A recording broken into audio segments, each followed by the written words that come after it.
Dans les plus anciens manuscrits, on traduit la lettre aux Hébreux tout simplement par aux Hébreux.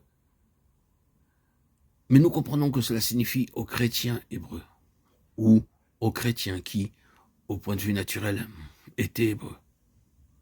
Il nous faut saisir la portée de la lettre dans les temps du Nouveau Testament. Nous connaissons la grande bataille qui faisait rage entre les Juifs et les chrétiens. L'apôtre Paul, qui était lui-même un grand hébreu, avait un cœur très large sur son propre peuple. Nous rappelons-nous ce qu'il avait déclaré: « Je souhaiterais d'être moi-même anathème, séparé de Christ pour mes frères, mes parents selon la chair » Romains 9, 3. Il était préparé à perdre tout, pourvu que son peuple accepte le Seigneur Jésus. Si grand était son désir et son espérance pour lui. Mais il luttait dans une bataille perdue pour Israël.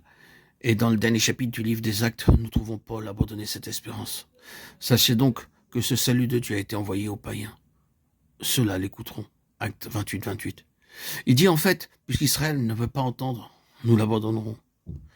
J'abandonne mon grand espoir pour mon peuple et je me tourne vers ceux qui entendront. Je me tourne vers les gentils, les non-juifs. Et nous arrivons ensuite à cette lettre aux Hébreux. À la fin de son contenu, nous trouvons le résultat du refus d'Israël. L'auteur adresse cet appel à ces chrétiens hébreux. Gardez-vous de repousser celui qui vous parle. Car si ceux-là n'ont pas échappé au châtiment pour avoir repoussé celui qui se révélait sur la terre, à plus forte raison, n'échapperons-nous pas si nous le repoussons quand il parle du haut des cieux.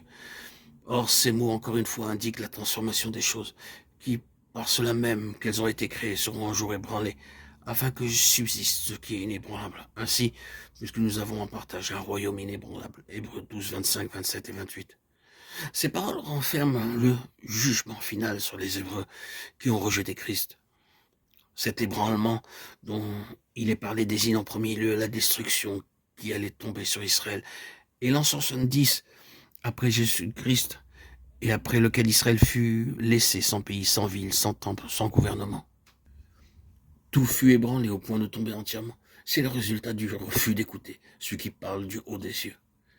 C'est dans ce cadre que nous trouvons cette lettre aux Hébreux. Elle est d'un côté un appel final adressé aux chrétiens hébreux à ne pas se détourner de Jésus-Christ. De l'autre côté, la lettre est un grand avertissement à l'égard de ce qui leur arrivera s'ils se relâchent. Il nous faut ainsi mettre cette lettre exactement dans son cadre. Elle se trouve dans une grande crise de vie spirituelle. Et elle contient naturellement un message pour tous les temps.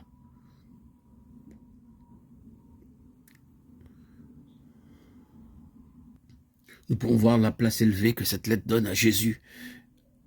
Jésus était le Fils de Dieu, oint, le Christ, le roc sur lequel ils furent brisés. C'était le premier facteur dans le conflit et dans la séparation finale.